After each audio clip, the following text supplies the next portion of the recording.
From mountain to mountain and through road to road, wherever there are noble disciples of the Buddha, there will be footprints left from walking meditation. Walking meditation has transformed them from secular men to arhats. And arhats, even the Buddha, still practice walking meditation. The surrounding mountains have blocked the warm sunlight of the early morning. It is perfect time to climb the slopes. However, what really makes us feel sorrow is that, when confronted with the ever-rising mountains of delusions, if people do not make efforts to cultivate according to the Buddha Dharma, but simply rely on worldly toil, they will never eradicate sufferings and defilements. Today, in Vulture Mountain, Deer Park, and other sacred sites in India, people can still trace the original roadbeds on which the Buddha and his disciples practiced walking meditation. To facilitate walking meditation, the Buddha initiated to build walking meditation hall. Moreover, for the aging, sick, emaciated, and feeble disciples, the Buddha allowed them to hold a string as a handrail. To prevent the hands from being worn, a protective liner could also be placed over the rope.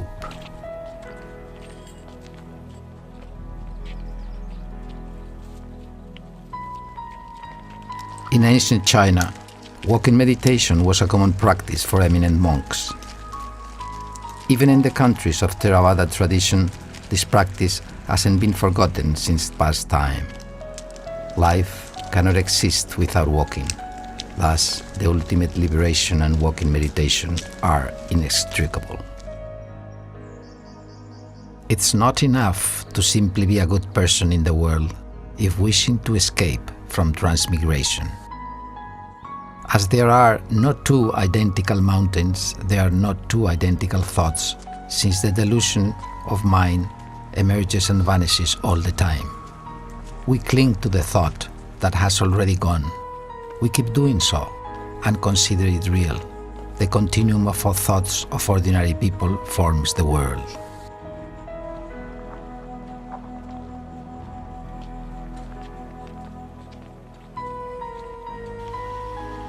Monks wandering the world on their 2 feet, abiding by the edification of the Buddha.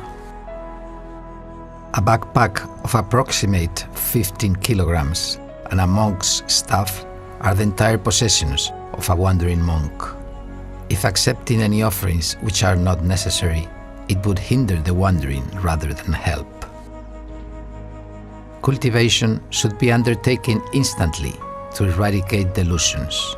Therefore, it is not to cultivate in the life, but cultivation itself is life. The time of taking a break is a bit more than usual when crawling up a hill. After a period of wandering, monks get used to the simplicity of wandering with few possessions and prefer to pack off all unnecessary offerings. Eliminating the bind of money, obsessive substances, and a burden of estate only ensure the cultivation to be undertaken properly. Therefore, it's more than convenient to climb up over the mountains of delusions with such few possessions. In order to distribute more Buddhism books to the remote frontier regions, the weight of many monks' backpacks has been increased up to 25 to 30 kilos. By enduring exhaustion, sore shoulders and feet blisters, the meditative concentration of monks is strengthened due to the reduction of attachment to their bodies.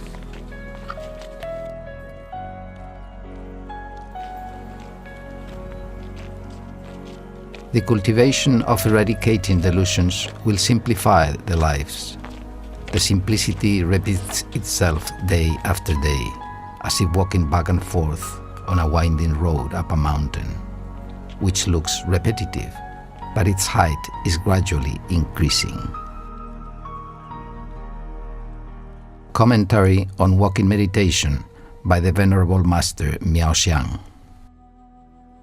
'Tis the beginning to gaze at a distance of a lying cow, with eyes down and a calm expression without seeking external conditions. Slowly adjust the breath and restrain the six senses. Enter into a state of mindfulness. With a natural swaying of arms and hands, content and detached is the mind. Lightly walk as stepping on soft cloud, whence compassion arises from the heart. Slowly and leisurely, like the coming of a gentle breeze. Plant feet steadily, without tiptoes up, to keep the mind calm and balanced. Scorching sunshine and disturbing wind, rain and snow strengthen the Dharma concentration. Distinguish not stones, pits, dirt or water, but walk ahead with a mind straight and sound. Desire not whether going round straight in or out of the house. Practice monthly, daily, hourly and minutely, always to bring forth the merits. Chant Buddha's names, recite the mantra or pursue dhyana question as wished.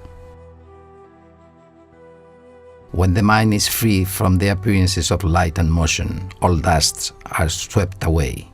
Hence comes true practice, where all thoughts of the self and deeds vanished. The way is obtained when nothing can be obtained. This comes the protection and praises from the Buddhas and Bodhisattvas in all 10 directions.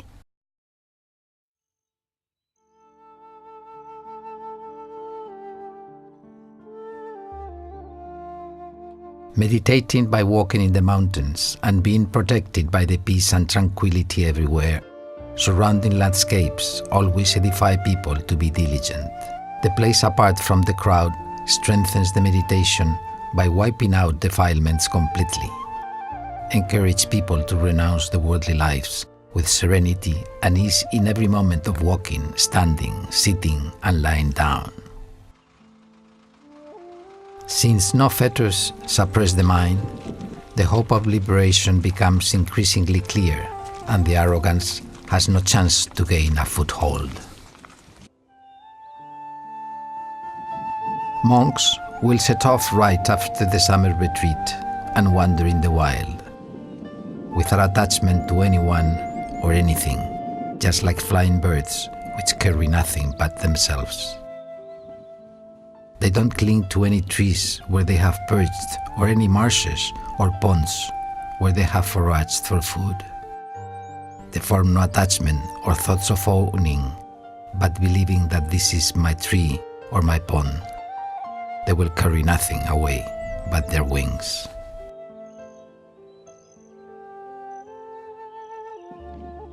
Without personal experience, it is very difficult to understand this kind of joy, content and serenity, since such a lifestyle is impossible to follow by ordinary people. They get used to live in a settled residency which belongs to a group and possess belongings as the light. They thus couldn't understand the sacred simplicity of monks.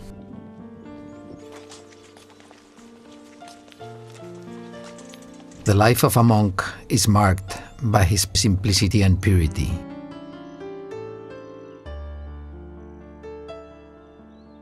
When a monk is still alive, he has been honored by ordinary people because of his diligent cultivation and sacred simplicity. When he is dead, he will also be esteemed and praised by both human and celestial beings because his mind is already apart, far from everything in the world. Nothing is left but necessities for a bhikkhu.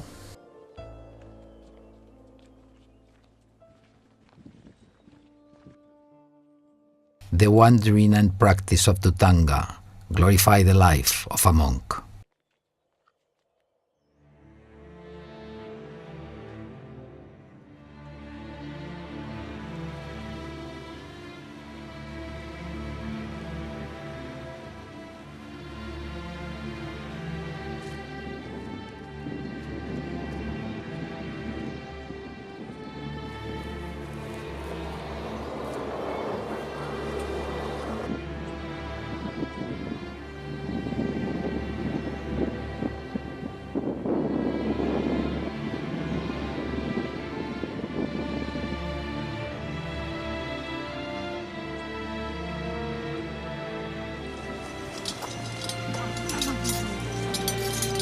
走到上面就好走了。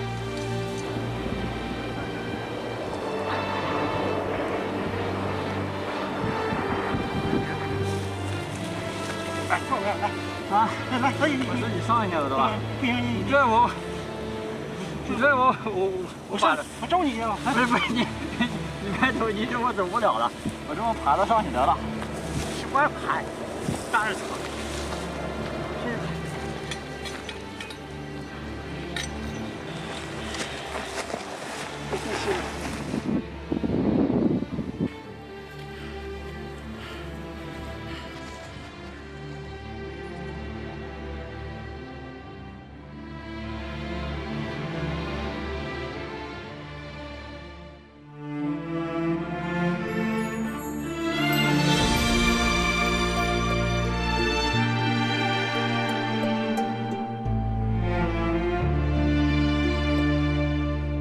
荒野协会有渡几重山，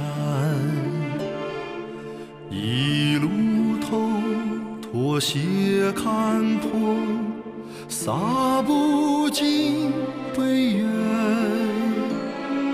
星月永驻树草丛，寂寞花无声。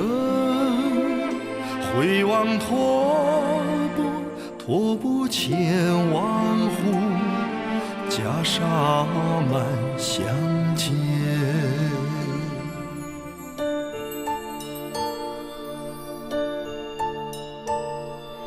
古道沧桑，年来沉浮千般雨，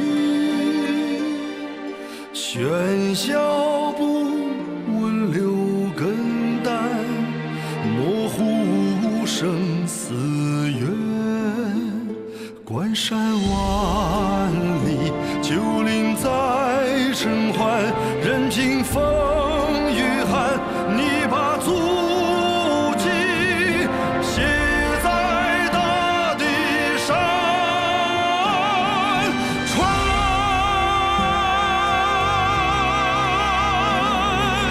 一身钢骨亮天空，流水行云任我行。坎坷艰难修行途，流水行云任我行，流水行云任我行，脚步不停留，脚步不停留，帆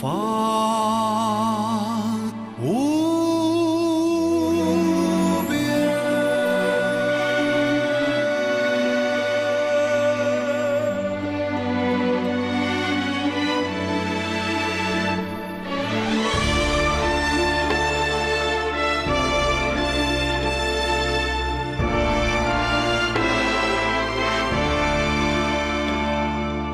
古道沧桑，年来沉浮千般雨，喧嚣不闻留根淡，模糊生死缘。关山万里，旧林在尘寰，任凭风雨寒，你把足迹写在大地上。船